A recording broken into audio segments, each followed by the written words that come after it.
Hello，大家好，歡迎收聽靜聽啊！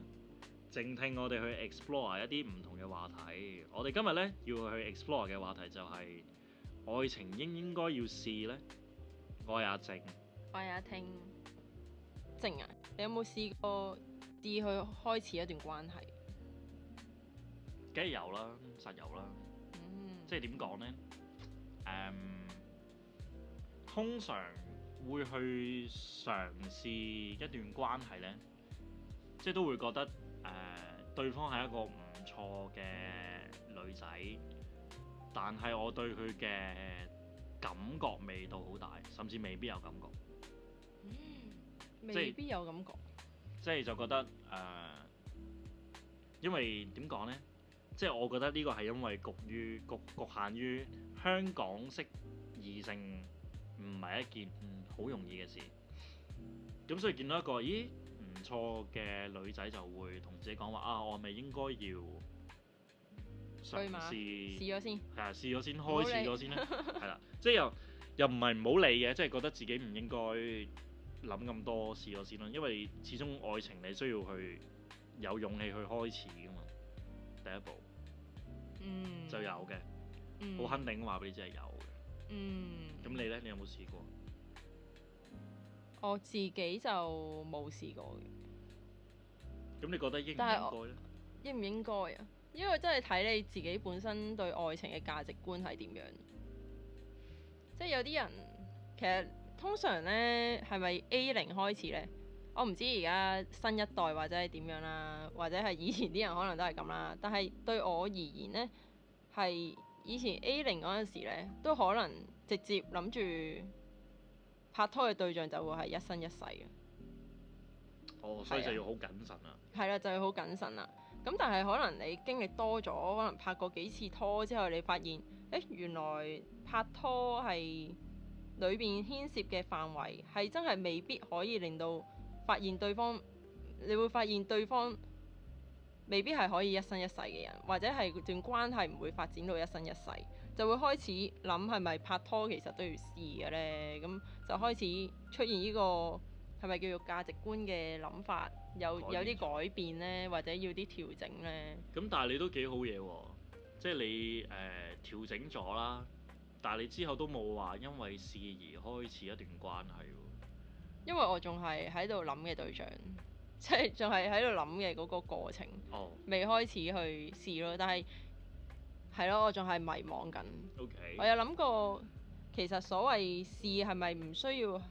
其實我覺得試係應該係俾個機會去認識多啲人，而多過係要開始個關係先決定到對方或者某個人係咪你可以嘗試發展嘅對象。唔係咁，如果你話想了解多啲先呢，我覺得呢個就唔係試啦，即係因為始終人同人之間嘅關係呢，喺唔同嘅階段呢，佢哋相處嘅模式都會唔同噶嘛。即係譬如同朋友啦、追求者啦，同埋拍拖啦，甚至結婚呢，你嗰個相處模式都會有改變㗎。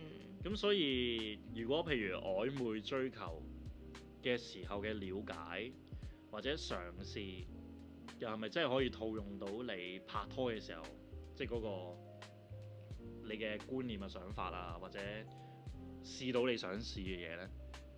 我突然之間諗到一樣嘢，就係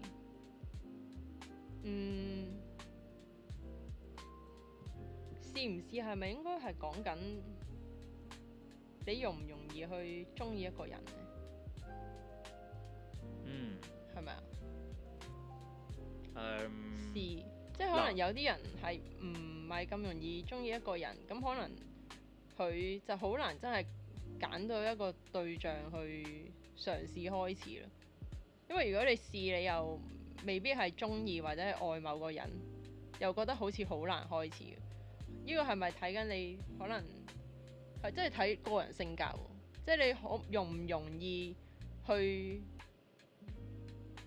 因為如果你唔係好中意嗰個人，其實最後對大家都係傷害噶嘛。咁我覺得呢個傷害好似對大家都唔係咁開心。呢個會衍生咗其他問題出嚟嘅。好似會傷害人哋。即係譬如你啱啱講嗰種啊，即係可能嗰類人係比較慢熱啲嘅，或者佢可能需要啲時間先睇清楚自己對對方嘅感覺係如何。嗯。係啦，咁但係其實呢個係咪可以唔使開始先試嘅？即係其實你追求嘅階段係咪都可以感受到對方係咪你可以中意嘅人，或者你會中意佢嘅人？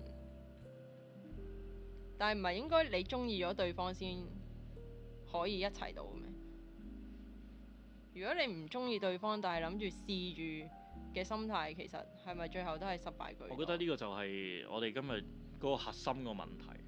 嗯係啦，就係應唔應該試，因為我諗下點樣講先，因為基於好多原因啦，即係可能講緊譬如男仔揾拍拖對象相對冇咁容易啦，或者可能因為一啲現實啲嘅條件而令到你就算對對方冇感覺，但係你覺得佢都可以係一個發展對象。然後又有開始有其他啲觀念嘅就係、感情係可以累積翻嚟嘅，日久生情嘅。咁所以開始就出現咗呢個問題，就係喂，不如試下先啦。係啦，咁就會衍生到個問題，就係你開始呢段關係嘅時候，當初究竟有冇愛情存在喺入邊呢？就好似你啱啱所問嘅問題，就係咦，唔係要有即係感覺啊、愛情啊、中意啊先應該開始一個關係呢？係啦，咁如果以我認識嘅人啦，或者我自己經歷過睇到嘅嘢呢，我可以好清楚咁話俾你知呢，唔一定要中意先可以開展到一段關係。係啦，因為有時我識得一啲男性嘅朋友，佢係真係好難去識到另一半。咁當佢見到有個機會喎，即係可能有個女仔去 approach 佢。咁佢可能就覺得啊，咦，應該要試咯喎，我30歲都 A0喎，再唔試冇得試咯。係啦，咁當然講緊，可能佢當刻係可能未必有感覺，但係可能之後一齊之後就哇好有感覺，叭叭聲，即係可能都唔出奇噶嘛。係啦，咁係啦，咁如果你問我見到呢啲例子，我覺得係要去試嘅。但係你覺得即係你見到嘅啲人嘅經歷啦，係成功居多定係失敗居多？失敗多。或者嗱，失敗嘅意思呢，就唔一定係分手收場。係啦，即係可能去到最後就係妥協啊。即係譬如舉個例啦，我同A 女仔，我對佢係冇乜感覺嘅。咁但係我覺得哇唔得喎，我唔同佢一齊，應該基本上都唔會識到其他異性㗎咯喎。咁不如試下啦，反正佢條件又唔差，性格又唔差。係啦，咁點知可能同佢拍拖，可能1-2年之後呢，個女仔同我想結婚。係啦，咁但係我可能拍咗2年之後都覺得我唔可能都中意呢個女仔嘅，但係個程度唔係好高。但係都基於一啲原因就係、我應該真係識唔到女仔㗎啦，可能所以之後就變咗去結婚。係啦，咁我覺得呢個都係一個失敗嘅例子嚟嘅。咁然而睇翻我認識嘅人啊，或者可能有啲分享嘅故事呢，係真係失敗居多嘅。係啦，咁但係咪唔應該試呢？我覺得係要試嘅，因為你唔試呢，你會唔知道自己想要啲乜嘢。即係譬如我而家有個諗法就係、我要我個另一半有 A 有 B 有 C 有 D 呢啲條件。係啦，咁但係實質你去相處落嘅時候，可能又有啲誤差出咗嚟咁。係啊，咁所以我覺得你點都要試一試，即係當然唔係叫你亂咁試啦，即係唔係叫你落街求其揾條仔揾條女就嚟啦，即係唔係咁樣嘅，係咯，即係唔係咁樣噶嘛。係咯，即係試都應該，同埋唔係好似而家啲新一代咁樣咧，即係最後先問個名，即係唔係咁樣。我覺得係要試嘅。你會改觀啦。但係你覺得要試，但係係咪應該界定一下中意嘅程度有幾高先可以試咧？定係可能真係唔係好中意都可以試咧？即係你着重佢嘅條件，因為好就覺得可以試下咁，係咪咁嘅意思？即係 even 首先係冇喜歡嘅成分喺裏面。如果你問我呢，我諗呢個應該係睇人佢本身個性格同埋佢自己個考量。嗯。係啦，即係譬如講緊一個男仔或者女仔，佢異性緣本身唔錯嘅。嗯。咁然後可能咁啱佢而家身處嗰堆異性入邊，佢冇一個中意。但係佢覺得啊有一個特別好，佢想試。係啦，咁我同嗱呢個情況呢個例子 A 咯叫做，而例子 B 呢，就係可能一個男仔或者一個女仔40歲啦，冇拍過拖。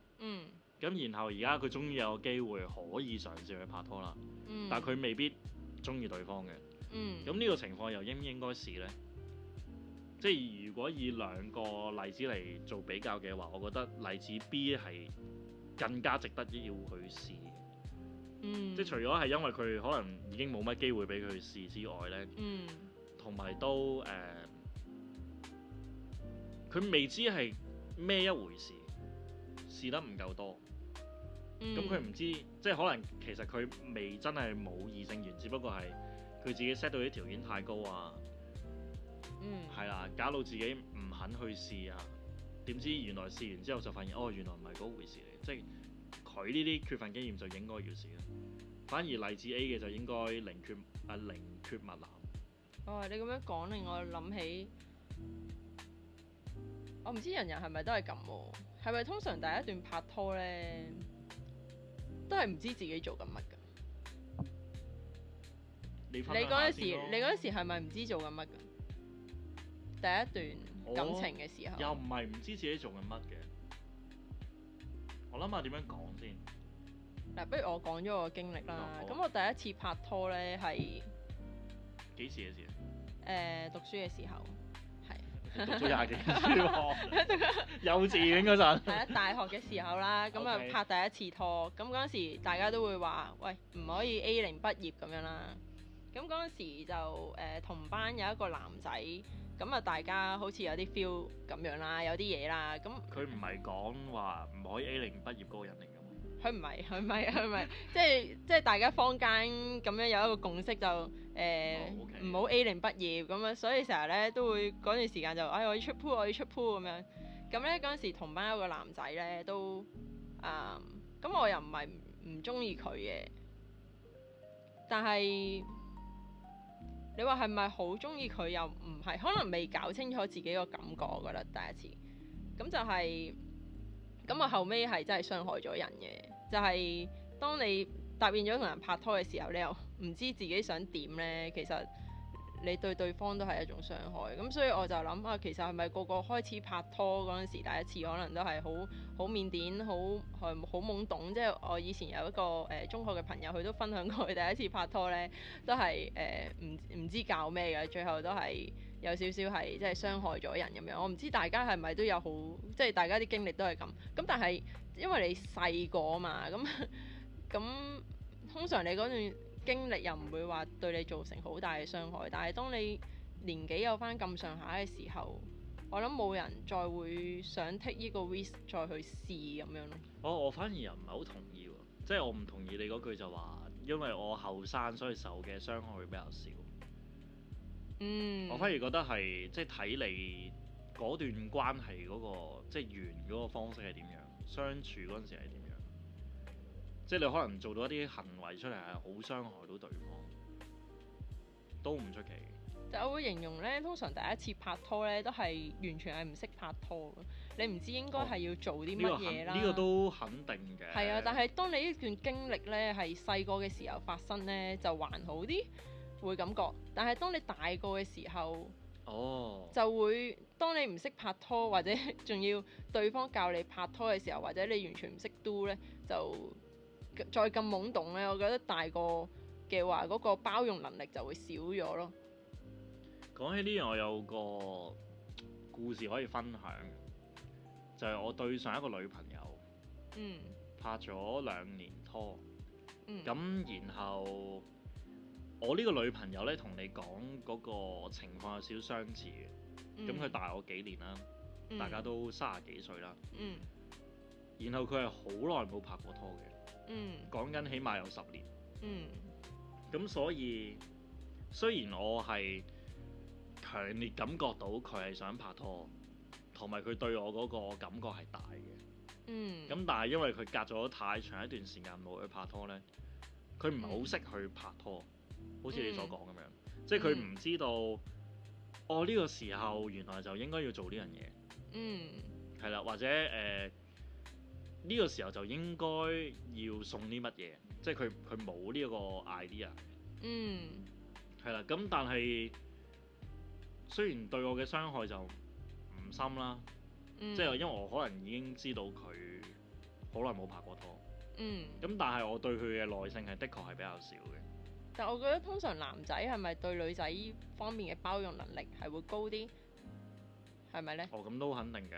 係咯，因為應該男仔係對女仔嘅包容能力我覺得真係高男啲。仔同女仔對另一半嘅要求係唔一樣。即係譬如我自己舉例啦，就我即係可能你會覺得個男仔唔識，唔係你覺得個女朋友唔識做，你都會可以係定為可愛嘅一種行為。係啊。但係如果女仔係望一個男仔完全唔識咁樣做呢，又唔可以話咁樣咁粗俗嘅。咁但係女仔會有 hard feeling 咯。如果你唔識做呢啲嘢，係啊，始終你唔會覺得係係啊，你唔會覺得可愛咯。係啊，你會淨係得生氣咯。即係嚇，都係生日都唔需要慶祝，你就會火滾咯。即係打個比喻咁樣。但係我嗰陣時嘅耐性係真係少啲嘅。係啦，不過同埋我諗翻我第一次拍拖，係中學嘅時候。咁其實我好清楚知道自己喺度做緊乜嘅。即係雖然我哋開始個方式係有啲膠。係啊，就咁我唔分享啦。係啊，咁但係反而嗰陣時因為細個呢，就知道自己好有呢個能力所限，好多嘢想做都做唔到。係啊，即係譬如想同女朋友出去食下飯啊，睇下戲啊。咁你經濟能力上唔係好許可到你做呢啲嘢，即係反而清楚但係都好痛苦。清楚但好痛苦。即係因為會做唔到你想做嘅嘢，但係我覺得中學嘅時候會唔開心啊！但係我又覺得中學嘅時候，如果大家即係明白大家嗰個金錢嘅狀況，係咪對呢啲要求會少啲呢？即係可能真係普通生日啊，去食個麥當勞咁樣，你送份普通嘅禮物可能。係咪送份禮物可能真係喺街鋪買條可能100零200零蚊咁樣嘅首飾都已經可以好開心咯。係啊，但係你到大個咗就即係嗰個金錢觀就一定係啊，就唔會係咁樣咯。所以你中學嘅時候真係會因為呢啲嘢唔開心，因為通常中學可能呢個只係例子嚟啫。係啦，但係我嗰陣時分手嘅原因呢，就係因為佢話我讀書唔夠叻。咁同你啱啱講嘅嘢帶唔帶到你去街啊睇戲嗰啲係完全唔同。我會即係點講呢？因為好多人讀書其實都冇錢啊嘛，反而依個忍受程度其實係容易接受啲咯。係啊，即係可能一齊食包10蚊，一個好差嘅例子。係啊，10蚊嘅冷麵已經可以好開心啦。係啊。甚至都唔需要對方請啦，即係大家咁樣 AA 咁樣已經好開心。其實都係一個時間嘅陪伴。呢個都要係即係可能比較後生嘅時候先會有呢個包容力啊。包容力唔係，我覺得係因為當其時會了解到大家嘅狀況係唔許可嘛。咁但係如果你大個咗有經濟收入嘅時候，你唔捨得就係另一個考量咯。係啦。即係你細個可能50蚊零用錢，咁但係你肯買個10蚊嘅冷麵俾對方，人哋都好開心噶嘛。但係當你有翻咁上下收入嘅時候，你都淨係送10蚊嘅冷面，咁就覺得哇你對我都幾孤寒㗎喎，我突然間諗咁樣起一個好膠嘅就 reels 好唔得咯。我突然間諗起一個好膠嘅 reels 就係咩啊？老公啊，如果你得100蚊身家，你會俾幾多錢我使嘅？我會俾99蚊你。嗯。係啦，咁如果你有1000萬呢，我都會俾99蚊你。嗯你有1000萬都俾99蚊我？嗯係啊，因為我對你嘅愛係不變，所以得99蚊。我突然間諗起呢樣嘢。哦，咁即係你個人係唔會進步啦。係，唔係？完得啦，我知㗎啦，我知自己用錯咗個好彩嘅例子。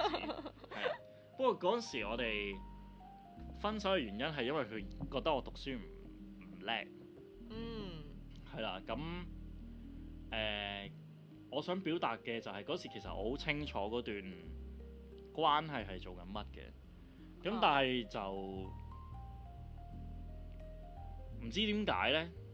首先段關係係唔知點解會開始咗啦，係啦，我就覺得第一次拍拖就係有好多呢啲唔知嘅。係啦，然後到開始咗嘅時候，先知道原來對方唔係，或者我唔係對方想要嘅嘢。嗯。係啦，咁當然如果你開始一段關係之前有一個追求啊曖昧呢個步驟，咁當然就可能一早已經可以篩走一批人啦。嗯。咁但係始終仍然有一班人就係你唔試你都係唔知，你篩唔走噶嘛。嗯。尤其是呢，即係以前讀書嘅時候就比較少呢啲問題嘅，但係而家你大個咗嘅時候呢，尤其是你出咗嚟社會做嘢之後呢，你會發現呢，另一半拍拖前同拍拖後係兩個人嚟嘅。即係可能佢對一啲事情嘅做法啊睇法啊，係原來同佢講或者你當初認識佢係有一個好大嘅出入。咁當然我都覺得係有個原因，就係因為你可能追求佢或者曖昧嘅時間唔夠長。係啦，咁但係你太長又唔得㗎喎。咁所以係咪應該要試呢？當你好感值累積到一個程度，就係咪應該要試呢？就算未夠高。我突然之間諗起呢樣嘢，我覺得如果以我嚟講呢，唔想試呢，可能我覺得會分開一段感情呢係太難受。所以如果胡亂開始呢，每一次唔想再經歷咁多受傷嘅情況。唔係咁試又唔係叫你亂咁試，係咯，唔係叫你亂咁試。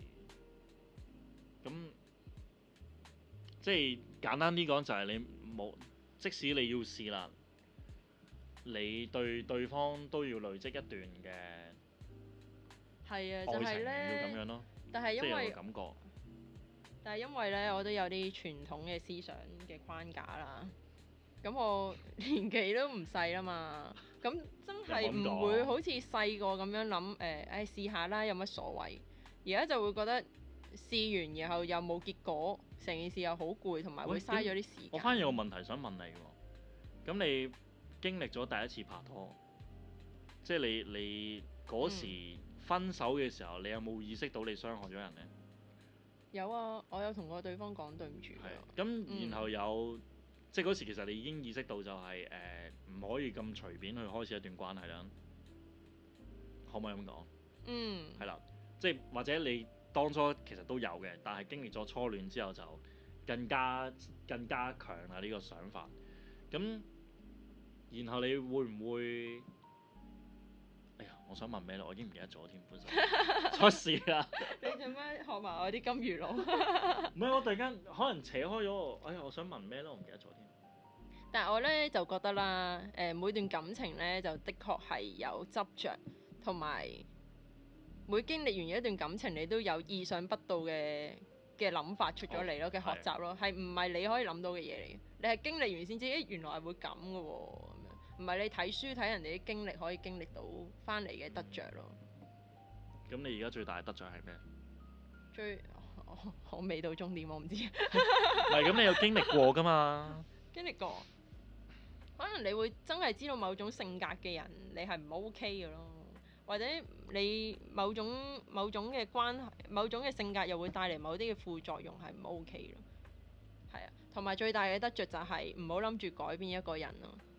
係啊。哦，呢個真啊，呢個都係我最大嘅得着嘅，就係唔好嘗試去改變一個人。係啊，冇錯。即係無論係正面、負面影響都好，都唔得。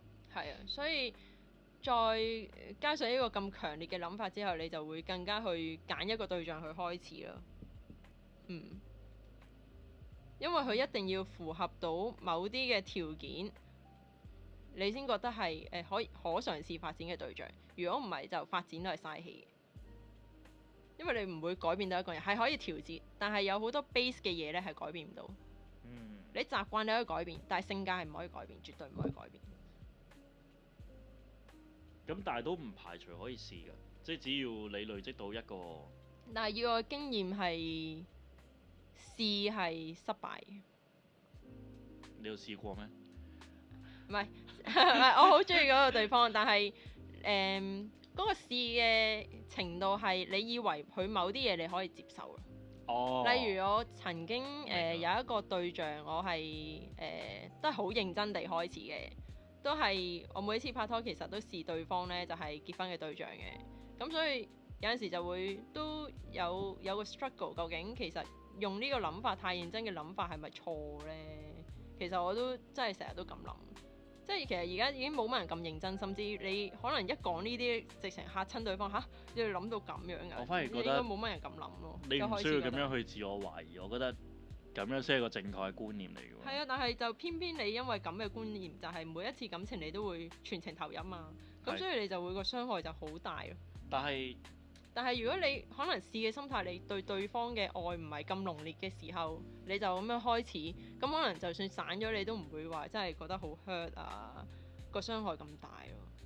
即係譬如我啱啱講個試係咩呢？我係好中意對方嘅，咁但係呢，一齊之前呢，我都有諗過對方有一樣嘢呢，我未必可以接受得到。係可以去接受啊。容忍得到。我未必可以，嗰個 term 係咩呢？係咯，承受得到，係啦，我未必可以承受到佢，就係佢諗法好悲觀嘅。係啦，咁可能佢未一齊之前，可能我開解佢等等嗰啲，佢可能覺得係 OK 嘅，大家都唔錯。咁但係如果你一路開始佢有啲諗法呢，其實你會發現，佢悲觀，其實你真係壓服唔到。因為一個人呢，佢嘅諗法佢係悲觀呢，佢係會轉牛角尖。你係唔會改變到佢根底嗰個諗法係變翻正面。你就算點樣講佢，都係要靠佢自己嘅諗法，唔係你講幾句或者係陪伴你可以改變到佢。我反而好好奇喎。佢只會係改變埋你咯，你都唔開心。佢有一個，我可唔可以話一個好大嘅缺點啊？咩缺點？即係悲觀啊！悲觀，我覺得係。係啦，咁如果咁樣嘅話，咁點解佢當初又會吸引到你，令到你好中意佢呢？我有時覺得呢，唔知係咪就係附帶嘅，因為自己呢本身係好中意嗰啲照顧型嘅人，好中意啲即係好感受到被愛啊，喺掌心呵護嘅嗰種人。其實我一路都係想揾呢種人嘅，咁但係呢種人呢，你而家咪公開招親，冇人睇啊，唔緊要啦，冇人睇，我想招都冇用。OK，係啊，之後呢，頭先講到邊啊？你好中意嗰類型？係啊，嗰類型嘅人，但係其實嗰類型嘅人都其實好多時性格都係受佢嗰個成長嘅環境啊，可能原生家庭啊所影響而成。咁所以有嗰種性格嘅人，可能都會源自於佢可能某種愛嘅缺乏，又或者係佢嘅可能自信心冇咁大，而形成嗰種嘅性格會咁想照顧對方、滿足對方嘅嗰種。咁但係個問題係你而家都仲想識呢類型嘅人咯，即係你睇到呢類人通常都有呢啲缺點，你仲夠膽去試？可能因為真係嗰種感覺太好啦，即係自己係真係唔知點解係真係好中意呢類，但係我就開始發現，好似係永遠都會附帶咗呢樣嘢咯。咁所以其實我而家都係調整緊，係咪唔需要嘅？係咪？或者咁唔好講啦，太被呢一種人吸引咯。或者咁講啦，其實10個好照顧型嘅男士，唔係10個都因為有呢個原生家庭一啲壞嘅影響而導致嘅。嗯，係啊，所以我都可能你要花好多時間去，所以就又就所以都出現咗一樣就係諗緊究竟應唔應該係咪咁呢試呢？嗯，因為有時你唔去到嗰個關係或者嗰個階段，你唔知道喎。係你明唔明啊啊？，即係係啊可能係啊始終有啲男士，即係當然可能你要齊晒所有嘢，嗰個可能性可能好低啦。咁但係可能有個男士佢就冇嗰啲原生家庭壞嘅影響，佢係一個好中意照顧人嘅人，嗯係啦。咁但係佢可能就嗰個關係就分得好清嘅。嗯我只會照顧一啲我只會照顧女朋友或者老婆。嗯曖昧嘅人我都會照顧嘅，但係會有程度上嘅差別。嗯咁如果呢個程度你又唔試嘅話，你又真係唔知嘅喎。同埋有時你又未必攤到咁開出嚟講話。嗯我自己屋企原本係點啊？或者你有冇咁多足夠嘅時間去俾你去了解佢呢？嗯，咁如果咁嘅情況之下，你仲試唔試呢？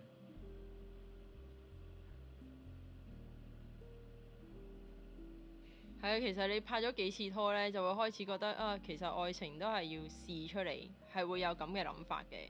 咁但係礙於咧年紀呢，你又會覺得，哎，我真係冇咁多時間咁去試啊。咁你就會想揾一個真係可以長相廝守嘅。係啦，就會諗真係要認真揾一個係覺得佢係可以長相廝守嘅人先會開始去試咯。咁當然係唔包生仔咁樣啦。係。咁樣去試咯，就唔係真係咪俾人試下呢一 type，咪試下嗰一 type 咁樣去揾。我反而呢，我係有試過嘅。嗯但係講緊全部嘅試嘅對象啊，都係有即係基於一定嘅感覺先會展開個關係再試咁樣啦。嗯咁我自己嘅經歷呢，就係試完出嚟嘅結果都係唔 work 嘅。嗯，係啦。係啊，咁我都係咁樣覺得。因為如果嗰個對象你都已經係中意都唔 work 咧，更加你覺得個對象唔係好中意咧，更加係唔 work。咁最後都係嗰啲失敗咁樣，不過咁試嚟做咩呢？唔係我嗰陣咁樣時覺得唔 work 嘅原因呢，係我諗應該真係因為唔夠愛，我會無限放大佢啲缺點。啊，咁係嘅。係同埋你唔中意一個人係可以揾好多理由去唔中意佢嘅。係佢真係唔知點解着對拖鞋嗱，咁我又未去到你都可以咁黐線嘅。都唔中意嘅可以。我覺得我而家唔中意理由嘅理由都係好正當嘅。啊，係啦，即係就咁講啦。咁但係我自己因為初戀就唔知咩情況之下就開始咗嘛，咁我就唔計啦呢個。咁但係之後講緊，係咯，其實係咪真係個個初戀都唔計啦？因為你開始個動機，你有時唔知噶嘛。即係當然有啲係撇除嘅，即係好傻咁樣。我覺得有啲會知嘅，嗯，但係可能唔知嘅機率都大。機率會比較大啲。嗯係啦，咁我之後拍拖真係中意嘅、試嘅都有，係啦。咁但係經歷完呢啲之後，咁咧我會有一個好大嘅挫敗感，就係當好似你啱啱所講，就係我真係好中意嘅時候都唔 work。咁我係咪應該更加要去試下唔同類型嘅人，去揾究竟邊一類人或者邊一種人係適合同自己去拍拖或者相處呢？所以就衍生咗有啲試而一齊嘅女朋友出咗嚟嘅。係啦，咁然後試完又唔得啦。然後呢就覺得啊唔得啦，我都係要真係揾翻一個真係好中意嘅去拍拖。咁但係偏偏又可能基於年紀啦，或者可能一啲社會嘅觀念啊想法啦，咁啊令到我又追唔到我好中意嘅女仔啦。跟住咧又開始 loop 啦，就我遇到個唔錯嘅女仔，我唔係好中意嘅啫，但係我係咪應該要試呢？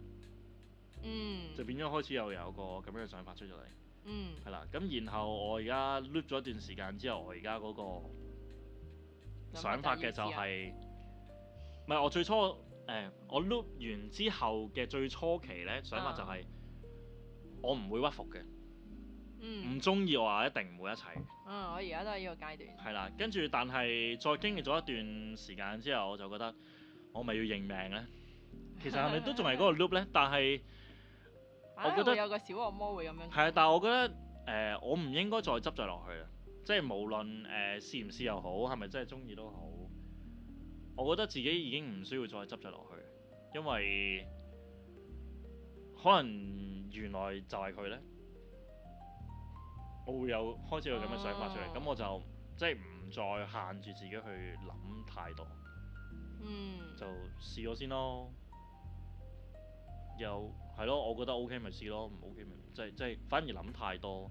之前係諗太多，而家就變咗唔去諗，唔去咁樣咯。咁係咪可以唔形容為有咩呢？係咪唔應該用試呢個字呢？釋懷啊？唔係，即係行動。我中意呢個人，所以要拍拖，但係我唔係同佢試拍拖嘅，係咪應該咁講？即係如果以我自己嘅角度，我係咁樣咯。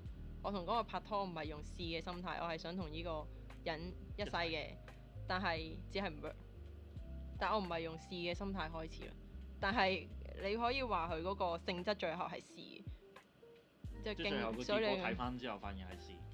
但係你要做呢樣嘢，但我又覺得動機唔係試。係啦，即係用個試字又好似好貼，但係如果同我嘅思想嚟講，試字咧又好似唔係最啱用嘅字啊。要去經歷，要去做咯。咁我哋而家係咪化解咗你個 loop 啊？係咩 loop？就係放開懷抱，勇敢啲。放開懷抱，勇敢啲。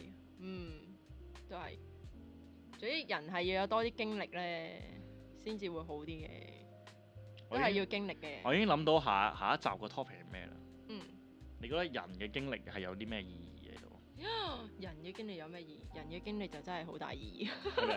如果冇經歷嘅人係頭先你講嗰個咧，即係拍拖咧，即係我哋呢個講嗰個 topic 咧，拍拖係咪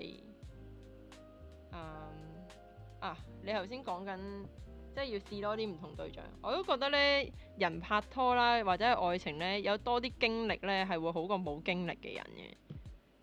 有多啲經歷咧，反而你更加知道。我試過可以答你係，肯定係。有多啲經歷咧，唔係講緊可能識唔識做啊等等嗰啲嘅，係講緊你會更加冇咁容易受誘惑咯。我會覺得係咁咯。如果你可能好多嘢未開始過冇經歷過咧，可能你會有好多好奇心，可能好容易可能有一個女仔可能 approach 下你，即係突然之間就係啊，就聽好多啊呢啲就去馬咁樣咯。即係本來可能你覺得佢好好先生嘅，但係原來係受唔住誘惑嘅。佢係宅男好，但係因為佢冇只不過係未試過受誘惑。係啦，冇呢啲誘惑，佢冇呢啲機會啫。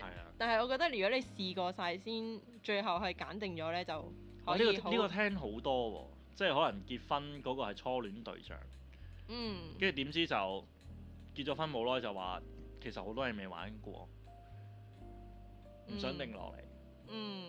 哇！呢啲即係我又唔會話多，但係有聽過唔少例子係呢啲。係。所以就你而言，你覺得揀另一半，你會想佢係多啲經歷，就係可能係冇乜經歷。我反而嗱，我而家可以好清楚話俾你知，我口講係唔介意嘅。但係我自己潛意識即係同佢哋相處之後，我發現經歷多係好啲嘅。但係講緊唔係話佢最後係揀你，因為我覺得呢個係即係唔可以咁講嘅，因為即係你一啲人咧，咪比喻愛情咧，就好似你行一條路，然後你要揀最靚嘅花，但係你唔可以回頭。呢個故事應該大家都好熟啊。係啦，你只係揀一朵花，你只可以向前行，唔可以翻轉頭嘅。咁我可能係佢 foresee 到將來冇一個更靚嘅花，所以佢就揀我而家呢個唔差嘅花。但係佢曾經經歷過一個超靚嘅花都唔一定。